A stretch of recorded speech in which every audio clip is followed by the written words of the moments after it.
new episode of our series of technical interviews. My name is Alvaro Guzman, and I am part of the editorial staff at NutriNews International.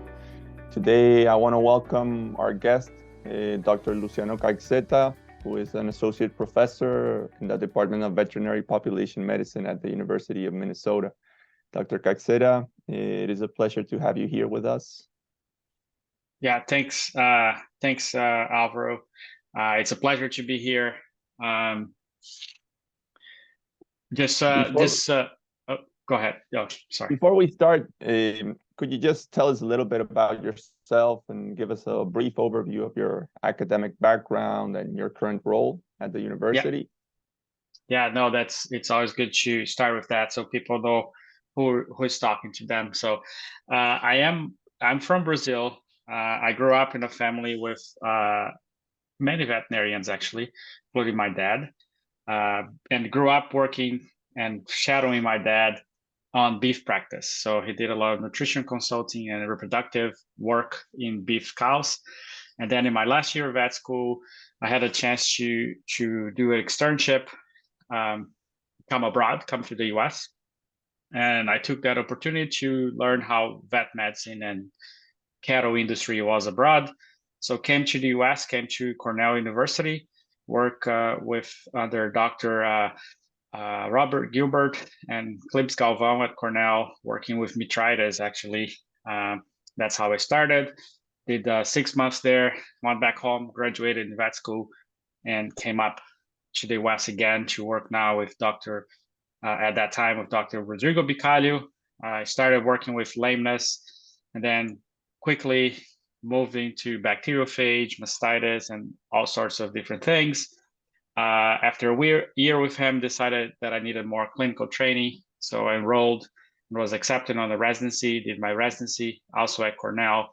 And then at the end of residency, enrolled on a PhD program in the animal science. So I got my residency and PhD training at Cornell. And then after that, taught for 2 years as a clinical instructor in dairy production medicine at Colorado State University. And then 6 years ago, moved here to University of Minnesota because I wanted to do more research and a lot of, based on my clinical experience and the things that we're seeing on the field and diseases that we're treating. I wanted to do more research to help prevent this. And here I am, 6 years in here. Okay, thank you. That's quite a nice background and very nice mixture of clinical experience and research. I think that's very valuable. So thank you for giving us that little summary of a very interesting career path. So let's start with today's topic. I want to talk a little bit about the transition period in dairy cows and how nutrition affects or how nutritional management is important during this period. So to start off, I would like to ask you, what is the primary goal of dairy cow nutrition during the transition period? Yeah, so in my opinion, and a little bit of also my background, right? So I started working with transition period because that was, as a veterinarian, when I did most of my clinical work, and all the cows I was fixing, most of them were in the transition period. So that's a huge opportunity for us to do some work and improve it. And then shortly after, I could realize it that if we could prevent it with, and nutrition is a big component to it. So basically, there are few things, and if you ask different people, they'll probably give you different answers about what are the key aspects to it. In thinking about management overall, definitely decreasing stress for those animals. And when I talk stress, I can talk heat abatement, we can talk overcrowding, all those, but also diet-wise, right? So we don't want to be changing too many diets or give them a diet that's too high on energy or too different, it causes too many stresses. So the one thing that the goal, for example, I'm not a person that usually design and formulate many diets. I'm more on the management side, but the thing that I have seen that's the most helpful is we provide the energy, provide all the nutrients that the cow has, need for her for growing fetus and start of lactogenesis, but we don't want to offer too much. So we want to offer them whatever is required, but not overfeed them, because we don't want them to start getting too heavy, too fat, and then we have all the metabolic issues and maladaptations postpartum. So providing them whatever is needed to maintain and have a smooth dry cow period until they calve again. So it's hard, like maybe some people were expecting me to tell you like whatever additives or something that you do, and like I think it's the question is more simple. The answer is more simple than that. It's just like, let's feed them what they need. Do not overfeed them. And also don't starve them. As if we help them just transition smoothly, that will give you the best results. Okay, that sounds good. And among these lines, when we're talking about feeding them what they need and like not overfeeding them, why is it important to consider the body condition score, and what kind of parameters do you need to look at during this time, or what should we aim for? Yeah. So body condition score is certainly one of the things that the easiest and cheapest, right? Like if you train a person, you don't need equipment, you don't need anything to do that, and it gives us a lot of information. So if just a benchmark for people that they're listening, if they're looking for what we are looking at, especially here in the US with the high producing cattle, based on a lot of scientific data, and I'll explain a little bit more later, what we're looking for is somewhere between, on a scale from 1 to 5, between 3 and 3.25. That's what we want. And that is a cow that, like, you can see that she still has some condition on her, but she's definitely not overly fat, right? The reason for those is there's plenty of studies, epidemiological studies, large data set studies showing that there is association of those cows losing, or those cows that are higher body condition score, so let's say above 3.5, 3.7 upwards, they definitely have a much greater decrease in dry matter intake than the cows that are not as fat. And then dry matter intake is a huge problem for those cows postpartum. So a lot of the metabolic diseases that they have postpartum is because they're not eating, then they're mobilizing a lot of those ketone body fat, and they have ketosis and hypocalcemia, or just not eating, then they can have hypocalcemia. So a lot of issues. So having the cows not too fat would decrease that decrease in dry matter intake, right? So they don't drop their intake too much. There's also some work showing that the other thing, that's dry matter intake. Then we think about if we're looking into just body condition score throughout, right? Cows that have decreasing dry matter intake, they'll drop their body condition score much lower, or more than half a point, for example, than the cows that have a more controlled or moderate body condition score. And those cows losing a lot, they have greater mobilization of fat, and they just have more metabolic issues. And then what we have seen, not only into decreased milk production of those cows losing a lot of body condition score, but we also see a lot of decrease in their repro performance and overall health and capacity, or staying in the herd. A lot of them are leaving the herd because they're not because they're dropping too much weight, but that is one of the factors that lead to a series of other problems that lead those cows to be less likely to stay on the herd. So if you think, again, just to wrap it up, if you think about it, the way I think about the transition period, all the way from dry off to end of when the cows end the voluntary waiting period, if we have cow drying off at 3.25, 3, if she gains a little bit and gets calving at 3.25 or 3, well, I could get her behind at 3.5 occasionally, but on average being more closer to 3.25. And then they will all lose some body condition score up to their peak milk production. If they lose not more than half a point, those cows will usually do very well. And that's what we're looking for. So let's say 3.25, and then at peak 275. Those are the parameters that we'll be looking at. Okay. So yeah, so we're looking to try to keep the weight or the condition score, let's say, that they have at dry off, at least until calving, and then, well, we'll until peak lactation, she might lose a little bit, but staying within those parameters.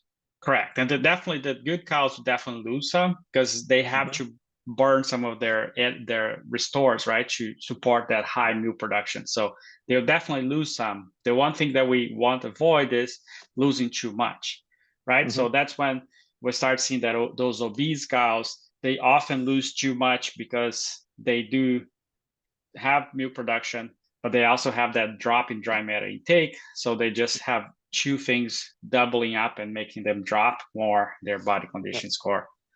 So okay, that sounds good.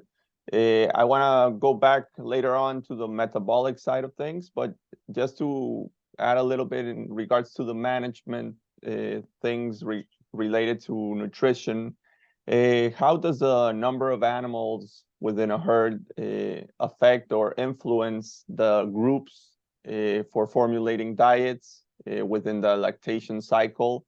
And why is it important to take this into account in regards to herd size? Yeah, this is definitely like a management and implement like tractors or feeding wagons that the farm has, right? So definitely like farms that have the capability to have like 100, 200 cows in a pen, they can definitely justify having multiple, like let's say they have 200, like 300, 400 dry cows. They definitely can justify the capacity of having two batches and have a fire off and a close up diet. However, you have some farms that they might have only 50, maybe 100 dry cows total, right? From 60 or 45 days to 0 days before calving. And then it might be much harder for them to mix a diet, two diets, let's say a diet for 50 cows on a wagon that's usually feeding 200 cow pens, right? So it's hard for them to do that. So in those cases, sometimes the smaller farms,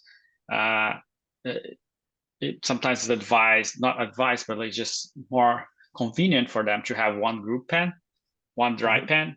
That way they stay, it's easier, just a bulk of the volume of feed that they're mixing. And then if you have more cows, then you divide it in two, which then makes it a little bit more efficient when we're adding some of those additives that we have for the specific to the transition period. Like for some examples would be like choline or anionic salts or some other yeast products. And those is because those additives are kind of expensive on the broad scheme of things. It's expensive to add those. And if we're adding it to a group of cows that do not benefit as much from it, it might not make too much sense economically. So the two group strategy helps on that. However, like I said, if you don't have the logistics to support that, then you have to work with the nutritionist and make the best of both worlds. Like, so we can potentially have maybe a shorter dry period, depends on the farm. So we can still feed those additives that are beneficial, but not break the bank because we're feeding them for too long or too many cows on it. Yeah, that sounds logic, and it's from a cost-effective standpoint. You have to see what works in your farm and try to adapt. So yeah, that sounds logical.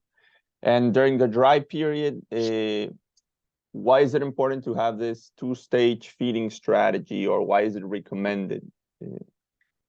Yeah, like I said, the recommendation, and I'll be biased a little bit on my research, my response because of the research and the type of things that I look at postpartum, right? But two things that are helpful is, well, like I said, you have this addition, those additives that are beneficial overall. So by having these two stages, one is you can control better the diet, even though the base diet might be quite similar between the first period, the first half of dry period and the second half. But the second half with those additives, they're more expensive. We can, for example, add some of the products that will help us, those cows, to be more effective on supporting the nutrient demands for postpartum requirements. So we can have, like I mentioned, like some choline products, some yeast products that help with the energy metabolism, like to use very simple terms. And we can also have the use of anionic salts, or also there's some zeolites, some mineral binding additives. And both of those, the anionic salts and the zeolite, the mineral binding, they're all used to help us prime the cow to be able to mobilize calcium more readily because of that. And they have a huge increase in their demands for calcium when they start producing milk. So because there's a lot of calcium goes in milk. So by using those additives, we can help them just get ready for that rapid mobilization that they need. So that's helpful. And that has been, the use of those strategies, for example, has been very effective on decreasing, almost extinguishing, which is almost like just focus on that, hypocalcemia or milk fever in cows. So here in the US, because of the use of those strategies, we have very few clinical cases of milk fever. I have very few cows that are down because of it. So it has been very effective. And if you look back a couple of decades ago, that was a huge problem because those cows are producing too much milk and they have a lot of high calcium demand, but they were not ready to mobilize as much. A lot of down cows, but the use of this strategy has been very helpful on the management of farms and management of cows, because it basically extinguished. We have like most of the farms will have 1% or lower and the incidence of milk fever. Okay, that sounds good and touches a little bit on what I wanted to speak about next. And in regards to the use of these types of anionic salts and using this strategy of provoking this type of metabolic acidosis that is controlled, of course, because you can't take it too much, because then it's going to decrease dry matter intake and that's going to generate a problem also. But how important is it to measure or quantify calcium levels during the first right at calving or a little bit before? Because I know you've looked into this a little bit, and when you find subclinical hypocalcemia or maybe a little bit more, what strategies are better for supplementing calcium, doing it orally versus injectable calcium due to cardiotoxicity and that kind of thing? What would you suggest? Yeah, so I'll answer that two parts. So one of the first part, like one, for example, if we're using anionic salts, and you mentioned about you asked about like measuring calcium postpartum, which is interesting. But like if we're using anionic salts, one thing that we have to pay attention to is my acidification of these cows proper, or the way we expect it to be or plan to be? So we can do that by measuring urine pHs. So that's the main thing. If you're using anionic salts, measuring urine pH, and then it depends on what's the negative DCAD level that you have. You have different pH levels that you're expecting. So that is something that a producer with the nutritionist have to have an agreement of where they want to be. Then you can measure it. So that's something that you can do without a lag, without waiting too long to know the results. So that's one. The second part, now answering you specific about measuring calcium postpartum. The one thing that we learned, and other researchers, Dr. Jessica McCarthy Cornell has been doing a lot of work on this, great work in describing this. The measuring calcium, and many times people say, oh, measure calcium right away when she calves, and if she has hypocalcemia, that's when she's going to have it. But we have seen in these large data sets that up over 90% of the cows have calcium levels that are lower than those cutoffs we use at the day of calving. So that's like led us to think, and like the new theory, not new theory, but the new mentality of this is like, this is normal. Those cows dropping calcium very low in the first day, it's normal because they just push a lot of calcium into milk. And then they have all the mechanisms, like adaptation mechanisms, to revert that in the following days. So the problem is not so much the first day. The problem are the cows that stay with low calcium at 2, 3, 4 days after calving. And those are because they're either not adapting to this new physiological state, or some of them because they're not eating enough calcium and absorbing it through the GI tract to support that calcium intake. So if we have to say, like, we want really measure calcium to determine if they have hypocalcemia or not, definitely not first day post calving. Day 2 or 3 or 4, we can debate which one's best. I have done some work and looking into day 2, which is a way to do it.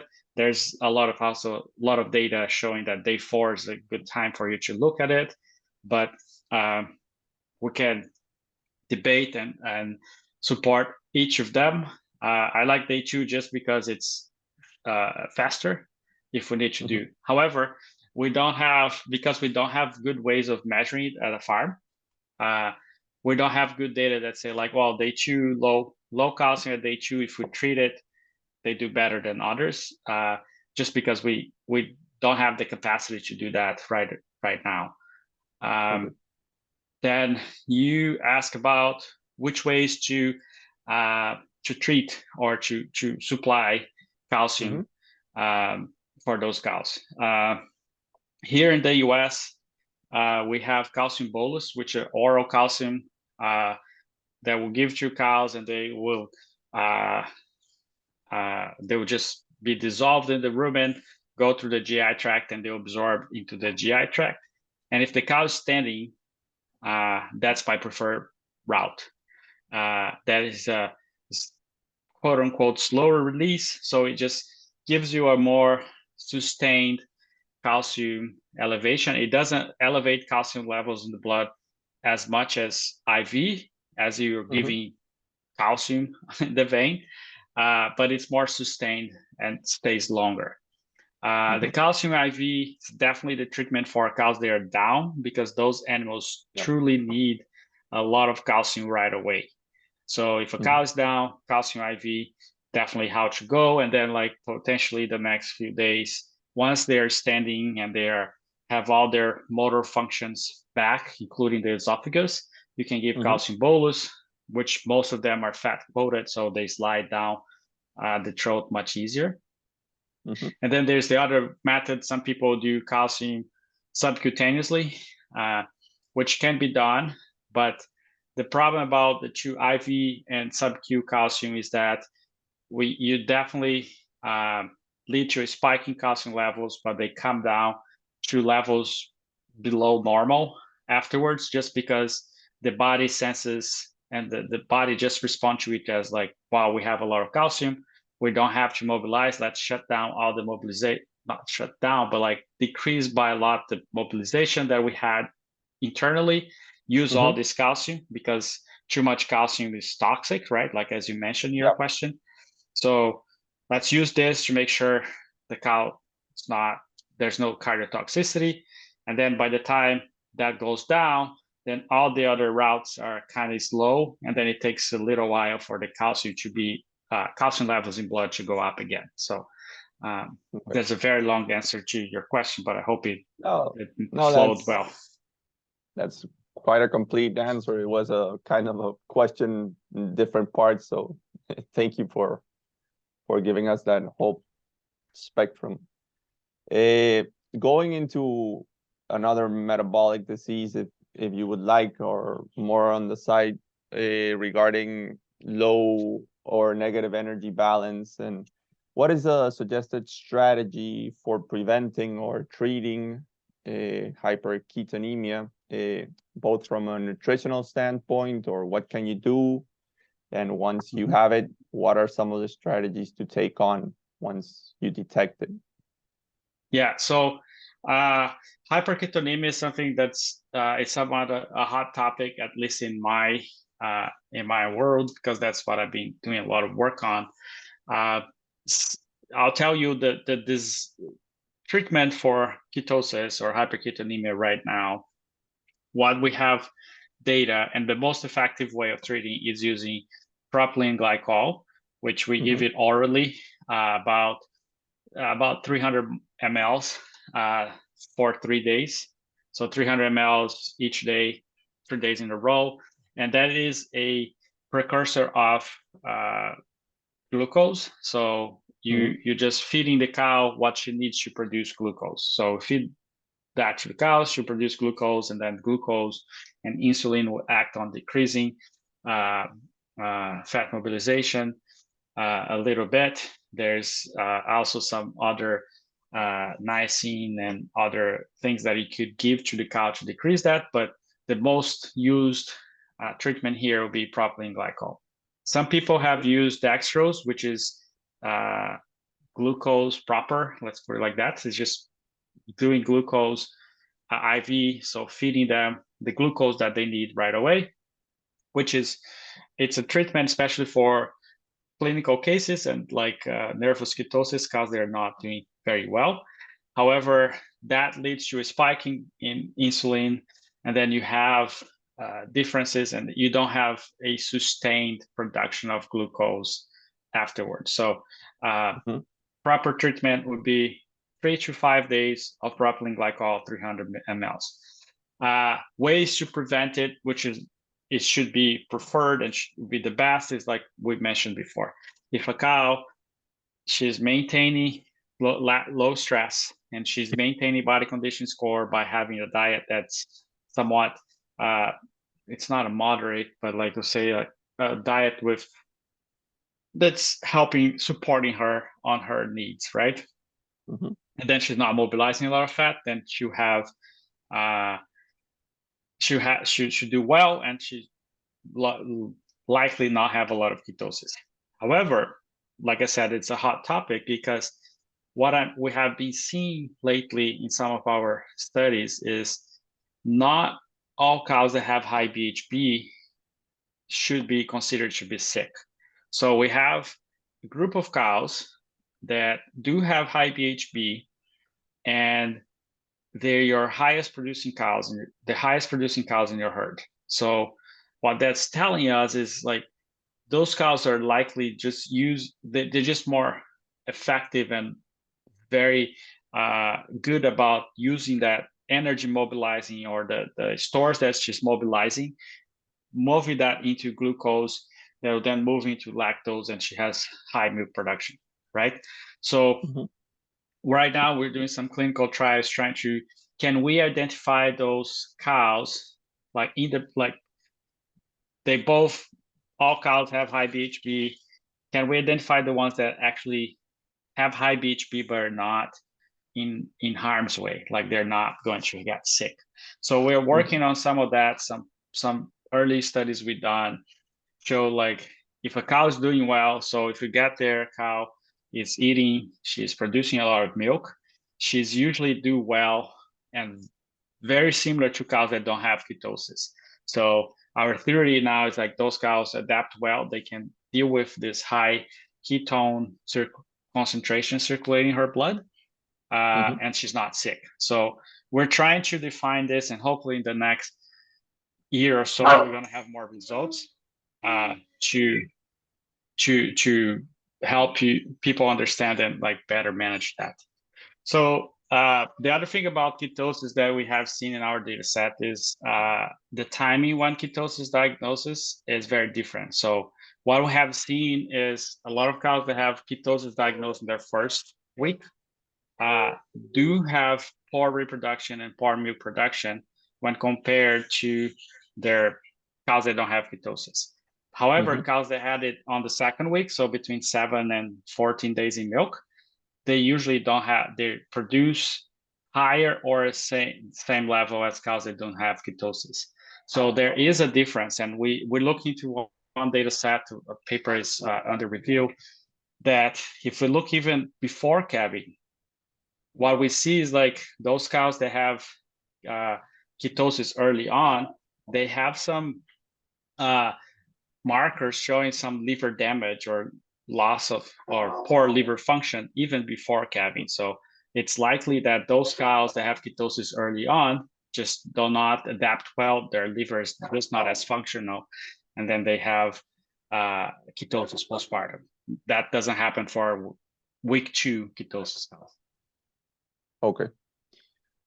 And a little bit following up on this, as you mentioned it before, have you looked into using certain feed additives? For example, you mentioned choline or yeast to help with both the energy balance and the liver function. Have you done trials adding them to the diet or supplementing them with positive results? Or what's your take on the use of these types of products? We know that propylene glycol, as you mentioned, is the treatment per se for once they have the ketosis, but beforehand or to help in this, would you recommend these additives? Is there more research needed? What's your take on this? No, there's definitely a lot. I personally have not done trials like that, but there's a lot of groups here in the US doing this type of trials, and the results are always positive. So they have seen both choline and yeast, and you have some product work with some specific amino acids. They're supplemented in that period. That has been very, very helpful, and they're all positive. So there is always a need for more research that we might find more additives or better understand what the mechanisms those additives are working. But overall, all the studies that I've seen and that I have read show a benefit from the use of those additives. And then it comes down to cost, right? Like it does it make sense? What's the farm objective? And then does it make sense for us to add those additives, which then adds cost to the diet in my farm or not? So it's a farm to farm decision, mostly on the economics of it. Okay, good. Just to wrap it up, considering the research that you've done and what you've looked into and your current understanding, what would be your overall conclusion or remarks regarding the existing nutritional and management strategies that are employed today to enhance metabolic and overall well-being of cows during the transition period? Like, what would you say, where are we standing right now, and where do you see things going? Do you see these strategies being maintained and these types of treatments being maintained? Or do you think there will be like a twist in things and we will be going into a different approach in the near future? Yeah, so my opinion is we are much better now than we were a few decades ago, but we are not yet where we should be. So it's always evolving. It's always something that's changing, and I don't think we never know, right? We never know what research and development would show us. Maybe we can have something that's even more, even better than some of the strategies we have now. But overall, in management wise, I think we have a pretty good handle now on stocking density and heat abatement and nutrition and decreasing stress and all those things management wise, like at the farm level, type of bedding, all those things. We have a lot of data and a lot of knowledge on this. Like I said, much better than we had a few years ago, but we still can improve and fine tune those. On the nutrition side, like I said, there's a lot of companies working on different strategies and more additives, things that are promising, and research and development is always coming up with new strategies. So we never know where we're going to be and what are the results. There's many things that come and go, and other things comes and stay. But right now, I think we're doing very well. but there's always room for improvement, right? As long as we're still having cows getting sick, we're still having cows that are leaving the herd really early, there's room for improvement. There's room for improvement, for example, if you think about with the decrease of cost for a lot of these very new technologies, we can do more and learn more about microbiome in the cows. We can learn more about the genetics of those animals and potentially understand and select better cows that are less likely to get sick and all those things. So there's room for improvement. There's a lot of good companies and university groups working on different aspects. It's multifactorial. It's very hard to understand because it's a lot of pieces to this puzzle. But the dairy research community and the dairy management community is not that big. So there's a lot of talks and collaboration that will help move forward. So like it was not here or there, my answer, but that's where it is. We are better than we were, but we can go back, get better even more. So yeah, that's where we're at. That sounds good, and it's motivating as well to keep researching and keep working. So thank you for your time, Dr. Caixeta. It's been quite an interesting chat. I really appreciate it, and we hope to have you back with new developments in the future. Thank you. Yeah, thank you. Thank you for the opportunity, and feel free to reach out. And if anyone have any questions, I'm open to answer your questions. Okay. Thank you, Dr. Caixeta. Yeah, thank you.